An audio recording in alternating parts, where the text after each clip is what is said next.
11 अक्टूबर 2024 की दरमियानी रात को दिल्ली के राजघाट इलाके में एक लड़की अर्धनग्न हालत में सड़क पर बदहवास चली जा रही थी। उसके निजी अंगों से खून बह रहा था। वह उसी अवस्था में यानी बिना कपड़ों के ही लगभग 6 किलोमीटर का सफर पैदल ही तय करती है। ज्यादा तकलीफ होने की वजह से वह ठीक से चल भी नहीं पा रही थी।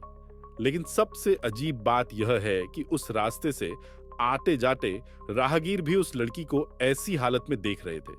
साथ ही कई बसें, कई गाड़ियां, ऑटो और बाइक सवार लोग भी उस जगह से गुजर रहे थे। लेकिन किसी ने भी ना तो उस लड़की की हालत के बारे में उससे पूछने की कोशिश की और ना ही पुलिस को इसकी जानकारी दी। वह लड़की पैदल ही गिरती पड़ती उसी अवस्था में चलती जा रही थी, पर कोई भी उसकी मदद के लिए आगे नहीं आ रहा था। लेकिन तभी वहां से गुजर रहे एक आर्मी ऑफिसर की नजर उस लड़की पर पड़ती है। उस आर्मी ऑफिसर ने कॉल करके पुलिस को बताया कि सड़क किनारे एक महिला गंभीर रूप से घायल अवस्था में पड़ी है, जिसने लाल रंग का कुर्ता पहना हुआ है। उसके शरीर के निजी अंगों से बहुत ज्यादा खून बह रहा है। घटना की जानकारी मिलते ही पुलिस की एक टीम मौके पर पहुंचती है। वहां लाल कुर्ते में एक महिला मौजूद थी, जिसकी हालत को देखकर लग रहा था कि उसके साथ दरिंदगी और मारपीट की गई है। उस समय वह लड़की यह बताने की स्थिति में नहीं थी कि आखिर उसके साथ उस रात क्या हुआ था। लेकिन फिर भी उसके कुछ टूटे फूटे शब्दों से पुलिस ने अंदाजा लगा लिया था कि उसकी इस हालत के लिए कई लोग जिम्मेदार हैं। इसके बाद पुलिस ने लड़की को तुरंत हॉस्पिटल में भर्ती कराया। साथ ही पीड़िता को इंसाफ दिलाने के लिए पुलिस ने सनलाइट कॉलोनी पुलिस स्टेशन में सामूहिक दुष्कर्म का मामला दर्ज करके आगे की जांच शुरू कर दी। अपराधियों का पता लगाने के लिए पुलिस की कई टीमें बनाई गई। इसके बाद पुलिस उस लड़की से एक बार फिर पूछताछ करने की कोशिश करती है, लेकिन अब भी उस लड़की की मानसिक स्थिति ऐसी नहीं थी कि वह किसी को कुछ बता सके, क्योंकि वह लड़की पुलिस वालों को देखकर घबरा जाती थी और जोर जोर से रोने लगती थी। इसके बाद उस लड़की से पूछताछ का जिम्मा एक महिला पुलिस को सौंप दिया गया। महिला पुलिसकर्मी उस लड़की के पास सादे कपड़ों में एक समाज सेवी बनकर जाती है। वह कई दिनों तक हॉस्पिटल में उसके पास जाती रही, उसका हालचाल ले रही। वह महिला सिपाही उसका बहुत अच्छे से ख्याल रख रही थी, जिसकी वजह से वह लड़की उसे अपनी हमदर्द समझने लगी थी। और फिर एक दिन महिला सिपाही के पूछने पर लड़की ने जो बताया, उसे सुनकर महिला पुलिस भी कांप गई। लड़की ने रोते हुए बताया कि वह उड़ीसा की रहने वाली है। वह भुवनेश्वर में एक यूनिवर्सिटी से सामाजिक कार्य में मास्टर यानी एमए कर चुकी है। साथ ही उसने नर्सिंग का कोर्स भी किया है। इसी बीच दिल्ली में रहने वाली उसकी एक दोस्त ने लड़की को फोन किया। उसकी दोस्त ने उससे कहा कि अगर तुम्हें एक अच्छा करियर बनाना है तो तुम उड़ीसा को छोड़कर यहां दिल्ली आ जाओ, क्योंकि वो लड़की होनहार और होशियार थी। इसलिए अपनी दोस्त के कहने पर एक अच्छे करियर के लिए उड़ीसा से दिल्ली आ गई। वह पिछले 8 सालों से दिल्ली के सामाजिक क्षेत्र में लोगों के लिए समाज सेवी का काम कर रही थी। वह लोगों में एचआईवी एड्स के अलावा स्वच्छता और जागरूकता फैलाने में भी जुटी हुई थी। लेकिन दिल्ली में वह जिस दोस्त के कहने पर आई थी, थोड़े दिन बाद ही उसने लड़की को अपने साथ रखने से इनकार कर दिया था। उसकी दोस्त ने उस बेचारी को दिल्ली जैसे शहर में दर दर की ठोकरें खाने के लिए अकेला छोड़ दिया था। इसके बाद वो लड़की कभी बस स्टॉप पर रहती, कभी रेलवे स्टेशन पर, तो कभी फुटओवर ब्रिज जैसे सार्वजनिक स्थानों पर रहने लगी।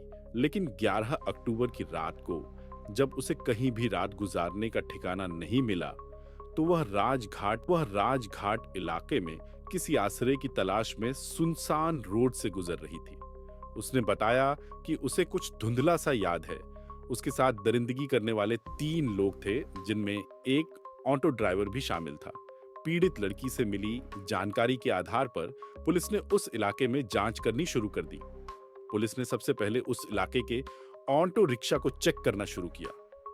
लगभग 150 से ज्यादा ऐसे ऑटो रिक्शा को चेक किया गया जो लड़की की बताई जानकारी से मेल खाते थे।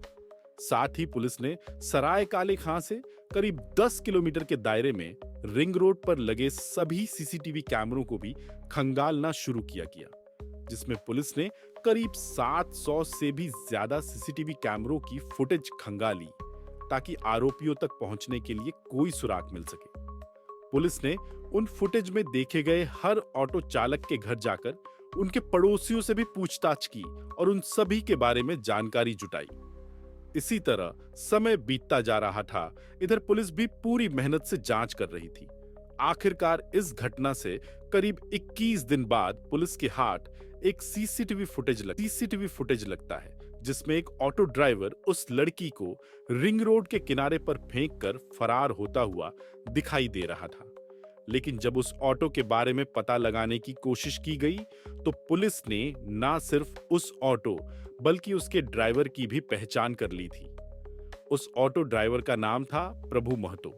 इसके बाद पुलिस ने प्रभु महतो को अरेस्ट कर लिया और फिर उसे पुलिस स्टेशन लाकर उससे पूछताछ की गई। पूछताछ के दौरान पता चला कि इस घिनौने काम में वह अकेला नहीं है, बल्कि उसके साथ 2 लोग और भी शामिल थे, जिनमें एक आरोपी का नाम शमशुल और दूसरे का नाम प्रमोद है। उन दोनों के बारे में पता चलते ही पुलिस ने उन्हें भी तुरंत अरेस्ट कर लिया। पूछताछ के दौरान प्रमोद ने खुलासा किया कि उस दिन दिल्ली के सराय काले खां इलाके में आधी रात के आसपास अंधेरा और खामोशी थी। सेंट्रल दिल्ली में छोटी सी कबाड़ की दुकान चलाने वाला प्रमोद अपना सामान समेट रहा था। लेकिन उस रात प्रमोद ने दुकान बंद करने से पहले ही बहुत ज्यादा शराब पी ली थी और जब दुकान बंद करके वह अपने घर की ओर जा रहा था, तभी अचानक प्रमोद की नजर उस लड़की पर पड़ी। आधी रात को सुनसान सड़क पर अकेली लड़की को देखकर उस दरिंदे के अंदर का शैतान जाग उठता है। लड़की को देखते ही प्रमोद के अंदर कुछ हलचल सी होने लगी, क्योंकि उसके शरीर में कप चुकी शराब के नशे ने उसे हैवान बना दिया था। प्रमोद उस महिला के पास पहुंचता है और फिर उसे बहला फुसलाकर अपने साथ ले जाने की कोशिश करता है। लेकिन जब वह लड़की उसके साथ जाने से मना कर देती है तो प्रमोद उसके साथ वहीं रोड पर दरिंदगी करने लगता है। वह किसी जानवर की तरह उस लड़की पर टूट पड़ा था। उसने 11 अक्टूबर की रात को उस लड़की के लिए एक बुरे सपने में बदल दिया था। वह हैवान अभी दरिंदगी कर ही रहा था कि तभी वहां एक और व्यक्ति शमशुल भी पहुंच जाता है। शमशुल उस इलाके में जाना पहचाना भिखारी था। वह दोनों टांगों से विकलांग है, लेकिन दिमाग से वह शैतान और राक्षस था। प्रमोद को उस लड़की के साथ गंदा काम करते देख शमशुल भी हैवान बन गया था। वह भी प्रमोद के साथ इस गंदे और घिनौने काम में शामिल हो गया और अब उन दोनों ने महिला की कमजोरी का फायदा उठाया। वह दोनों उसे खींचकर झाड़ियों में ले जाते हैं। वहां पर उन दोनों ने बारी बारी से उसके साथ किया। वह लड़की चीख रही थी, चिल्ला रही थी, लेकिन वहां उसकी चीख पुकार सुनने वाला कोई नहीं था। उस लड़की के प्राइवेट पार्ट से खून बहने लगा था, लेकिन उन दोनों ने उस लड़की की परेशानी की कोई परवाह नहीं की। वो लोग उसकी इज्जत को तार तार करते रहे। धीरे धीरे रात ढलती जा रही थी। इसी बीच प्रभु महतो नाम का एक ऑटो ड्राइवर भी अपने ऑटो रिक्शा से उस इलाके से गुजर रहा था। उसे लड़की के चीखने की आवाज सुनाई दी तो उसने ऑटो को वहीं पर रोक दिया। लेकिन तभी अचानक उसने देखा कि रोड के पास वाली झाड़ियों में 2 लोग एक लड़की के साथ गंदा काम कर रहे हैं। प्रभु महताबी लड़की की मदद करने के बजाय बड़ी ही बेशर्मी से वहां जाकर प्रमोद और शमशुल के साथ इस दरिंदगी में शामिल हो गया। वह भी महिला के जिस्म से खेलने लगा। उन तीनों ने उसके साथ फिर से गैंग किया, लेकिन प्रभु महतो यहां पर भी नहीं रुका। उसने लड़की को जबरदस्ती अपने ऑटो में बैठा लिया। वह बेचारी तो पहले से ही सदमे में थी। उसकी हालत इतनी खराब हो चुकी थी कि अब उसमें विरोध करने की बात तो दूर, चीखने की भी ताकत नहीं बची थी। महतो ने उसकी हालत का फायदा उठाया और अंधेरे की आड़ में वह अपने ऑटो को दूसरे सुनसान इलाके में लेकर गया। वहां पर उसने फिर से लड़की के साथ गलत काम किया और जब उसे लगा अब कुछ ही देर में सुबह होने वाली है तो प्रभु महतो फिर से उसे अपने ऑटो में डालकर सराय काले खां की तरफ ले गया।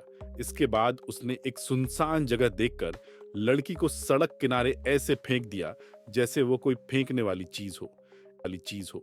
इसके बाद प्रभु महतो वहां से फरार हो गया और जब लड़की रात में सड़क पर भटक रही थी, तभी भारतीय वायुसेना के एक अधिकारी ने उसे देखा और पुलिस कंट्रोल रूम को सूचना दे दी, जिसके बाद पुलिस लड़की को इलाज के लिए एम्स हॉस्पिटल ले गई, जहां पर उस लड़की का अभी भी इलाज चल रहा है।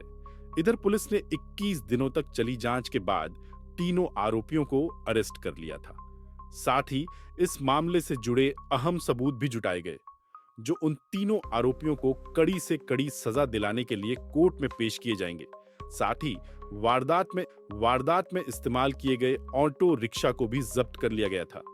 फिलहाल इस घटना के बारे में बात करें तो अरेस्ट किए गए आरोपियों में कोटला मुबारकपुर निवासी प्रभु महतो नरेला का रहने वाला प्रमोद उर्फ बाबू और गांधीनगर के रहने वाले शमशुल को जेल भेज दिया गया है।